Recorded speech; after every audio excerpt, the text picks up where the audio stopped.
Okay, so I thought I'd take a little bit of time today to talk about just a wonderful little book that I haven't mentioned enough, I think. I'm going to see if I can't talk about it a little bit more, but this is called The Wisdom of the Sands, and that's by the French novelist Antoine de Saint-Exupery, who, I guess if people are familiar with the author, he wrote The Little Prince. He also wrote Night Flight and Wind, Sand, and Stars, three of the most well-published books in French.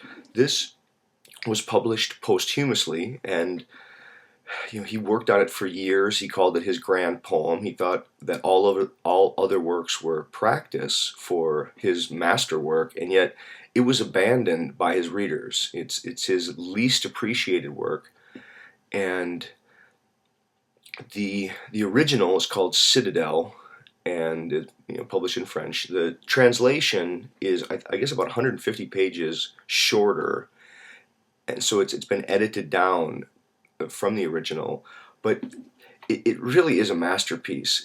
I for my own part, I read very little fiction. I generally read academic-y books, whether they're, I guess, resource books, linguistics books or science books or, theory books.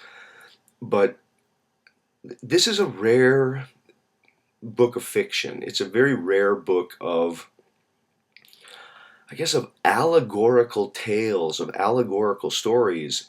And maybe the closest comparison would be something like Nietzsche. I mean, he was very inspired by Nietzsche. Thus Spake Zarathustra, I think, would be a kind of comparison. But it's the story of a chieftain in the desert, and his father gets assassinated, and he has to take over the citadel and try to help his people live meaningful lives. And so it's a series of ruminations and reflections, largely upon stories his father had told him, and they're asking questions of what can one do, what can one know to help people live a meaningful life. So say, for example, you suddenly would find yourself to be the ruler and emperor of a city, of a civilization in a desert. And what is it that you could help those people, I guess, understand about themselves, understand about the world, in order to help them thrive, in order to help them have a meaningful life, in order to help them, I guess, avoid some of the pitfalls of despair and of, I guess, of not taking advantage of the resources they do have to bring meaningful, I guess, engagements into their life, and to try to stave off some of the purposelessness or the meaninglessness that really can, descend upon one. And I thought I would open with just the way the book opens, and I think it tells his struggle of trying to grab the reins, from his father's death, and to ask what to do about people. But here's the way the book opens. You ready? All too often have I seen pity led astray, but we who govern men have learned to plumb their hearts, and we bestow compassion only on what is worthy of our concern. No pity waste I on the shrilly voiced afflictions that fret women's hearts, as I withhold it from the dying and from the dead. And I know wherefore. A time there was in my young days when I pitied beggars and their sores. I hired physicians and procured balsams for them. Caravans from far-off island brought me those rare unguents laced with gold that mend the torn skin above the flesh. Thus did I until the day when I discovered that beggars claimed to their stench as to something rare and precious. For I had caught them scratching away their scabs and smearing their bodies with dung, like the husbandman who spreads manure over his garden plot so as to wean from it the crimson flower. Vying with each other, they flaunted their corruption and bragged of the alms they had wrung from the tender-hearted. He who had wielded most likened himself to a high priest, bringing forth from the shrine of his goodliest idol for all to gape at and heap with offerings.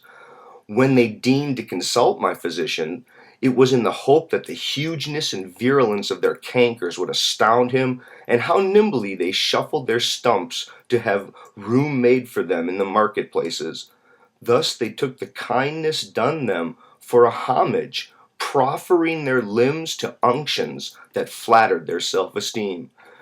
Like, it's a very, very beautiful, very powerful set of allegories, set of images to open the book, basically suggesting that, and this was one of Sontag's major concerns, was the role of pity and the difference between pity and compassion.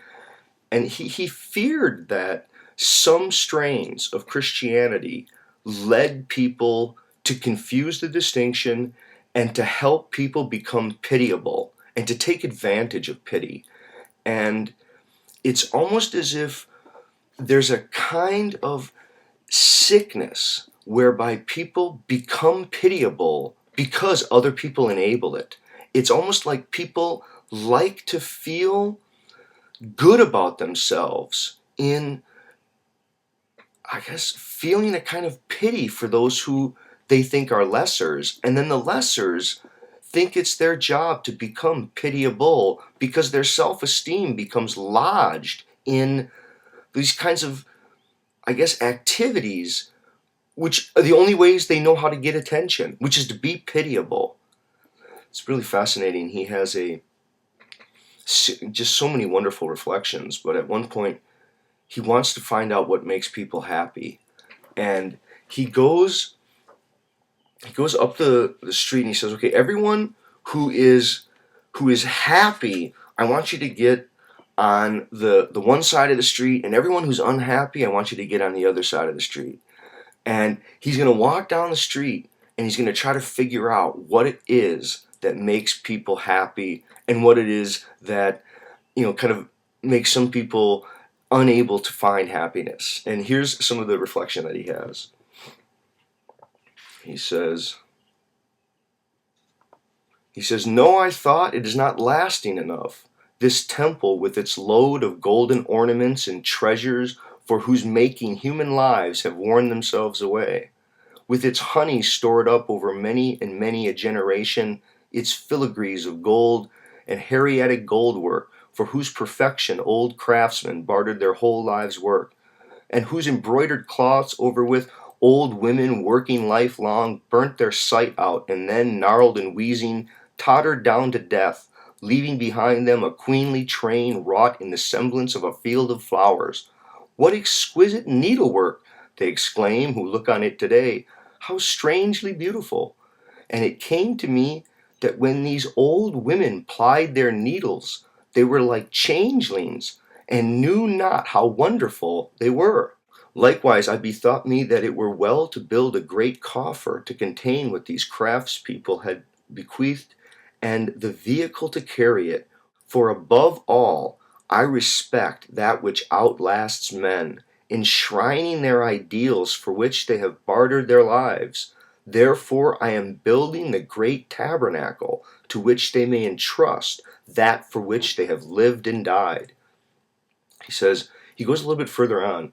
He goes, "Thus it was that, walking amongst my people in the loom of the nightfall, when all things fall asunder, and seeing them seated on the threshold of their humble booths in their work-worn garments and resting from their bee-like toil, I took less thought for them than for the honeycomb on which daylong they had worked conjointly. And, pausing before one who was blind and furthermore had lost a limb, I pondered. So old, so near the grave was he, groaning like a rusty mill wheel when he moved, and halting in his speech, for he was full of years, and the light of words had grown dim for him. Yet ever he was becoming luminous, brighter, apter for the task for which he had made the barter of himself. With trembling hands he continued perfecting his fretwork, which had become for him as an elixir, ever subtler and more potent. Thus, escaping by a miracle from his gnarled old flesh, he was growing ever happier, more and more invulnerable, more and more imperishable, and dying, knew it not, his hands being full of stars. Thus toiled they all their lives, building up a treasure not for daily use, and bartering themselves for things of beauty incorruptible, allotting only a small part of their toil of daily needs, and all the rest to their carvings, to the unusable virtue of chaste gold or silver, the perfection of form, the grace of noble curves, all of which served no purpose save to absorb that part of themselves they bartered and which outlasts mortality. And he goes on just a little bit further. He kind of keeps walking down this street, and he's looking at all these different people. And here's the same theme just one last time. See, three different allegories. First, the women doing the needles, then the guy who's working on his fretwork, and then finally he comes upon the cobbler. And he says, I saw too my one-legged cobbler, busy threading gold into his leathern slippers, and weak as was his voice, I guessed that he was singing. What is it, cobbler, that makes you so happy? But I heeded not the answer, for I knew he would answer me amiss, and prattle of the money he had earned, or his meal, or the bed awaiting him, knowing not that his happiness came of his transfiguring himself into golden slippers. That's the way that chapter ends. And, a lot of the chapters are very short. They're about 3 or 4 pages. Very high level vocabulary. You're going to have to bring a dictionary if you don't have a good sized lexicon. It will be very demanding, but it's very beautiful, the word choices that he's making. And I know, in French it's like even more beautiful, right? But in English, it's a very, very beautiful text. But the theme that I want to get at here is this one issue of, to what extent is pity a kind of disease? What's the difference between pity and compassion? I think that was one of the real central themes in the first chapter of this book. And then this other, again, very, very, very early on chapter, where he's talking about the difference between being a well-fed stall animal. See, he doesn't want to just provide for his people. One of the themes in here, he says, if you would have people be happy, constrain them into building a tower. But if you would have them hate each other, throw corn amongst them. This notion of people need to have conditions by which they strive to provide something that they need to give in order to fully be human. If you just provide for them, they become like stall-fed cattle, and again, that's maybe a bad metaphor, they become dehumanized. They lose their sense of vigor and their sense of reason for living. And I think for him, this question of, well, what is a reason for living? Well, it's finding the kind of work that you can barter yourself for. And what he says, you trade yourself for beauty incorruptible. You try to use your time, effort, energy to transform the world into as much beauty as you can in whatever front, whether that's, these are all crafts. It could be writing, it could be in conversation, it could be in the way that you interact with people, but it could be in a talent, it could be in your paintings, it could be in your sculptures, it could be in the actual, mechanical things that you make. He was an aviator and an inventor. He's really a fascinating person if you know anything about Saint-Exupery. When they found a piece of his lightning, I guess this was in the late 1990s, he was reported missing in action in 1944. And it was during a reconnaissance mission. He was there doing the western coast of Africa, was doing the mail lines. He was sort of a mail carrier during the war, and then he was reported missing in action. And when they found a piece of his plane, the Lightning, they commemorated it by putting him on a 50-franc note, and they, had images of him there. I think are really interesting. If you read his some of his biography, and you read more about him, letter from a hostage, where he's talking about one time when he had been downed in the Sahara desert, and he had found other people there, and sharing some of his last bit of food and water with people who were, close to dying of starvation and thirst, describing this as some of the most important and memorable and significant parts of his life. And what's interesting is, see, here's why Saint-Exupery is so fascinating, is that he was a French nobleman. He grew up in these well-to-do, these amazing French chateaus. I mean, he was very well-to-do. He was very, came from French nobility. I mean, he just came up with privilege and luxury and affluence, and he found himself to be miserable. He just wasn't happy with it. And when the war broke out, the First World War, he was flying these planes that, half the engines were falling out. I mean, some people thought he was a daredevil who had a kind of a death wish. Other people saw him as, celebrating life by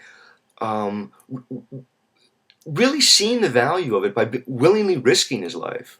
And to him, the question became, what are those goals, those larger contexts, which you can risk your life for, and how does that flood meaning in? And how much has the contemporary world become a cult of pandering to oneself, a cult of a low-visioned animal just trying to keep itself safe and well-fed, and what happens to the meaning there? At any rate, I want to give a shout out, please, people. If you don't have a copy of Wisdom of the Sands, go get yourself a copy. It's an absolute masterpiece. I'm going to see if I can shoot some more videos talking a little bit more about it. Amazing, amazing book. Check it out. Okay, thanks.